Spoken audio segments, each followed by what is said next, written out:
Hello WhatsApp guys, I am Irfan, welcome my hippie shorts. তো guys আজকে আমরা চলে এলাম আমাদের জলখাড়ে।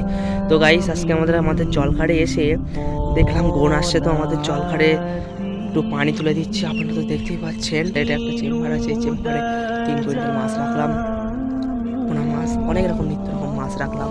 তো আমাদের জলখাড়ের চারপাশে বিশাল বড় বড় জলখাড় আছে, অনেকটা জলখাড় আছে এই সাইডে। তো আপনারা দেখতে পাচ্ছেন এই সাইডে ড্রেন কাটা আছে, খালের সাথে যোগ করা আছে, এখান থেকে পানি আসছে এই সাইডে যাচ্ছে, আপনারা তো দেখতে পাচ্ছেন। তো আজকে পানি তুলবো। এর আগের দিনে আমরা চুন ছড়িয়েছি, সর্ষের খোল ছড়িয়েছি। মহাকলটা দেয়নি কারণ মাটি ভালো আছে, আর মহাকল দিলে মাটি খারাপ হয়ে যাবে, আরও নষ্ট হয়ে যাবে, মাটি পচে যাবে, ওই জন্য মাটির ক্ষতি করিনি, তাই আমরা মহাকলটা দেইনি। তাই সর্ষের খোল চুন দিয়ে আমরা জলখাড়টা তৈরি করলাম। এই সাইডে জলখাড় কাটলাম, কেটে পানি দিলাম।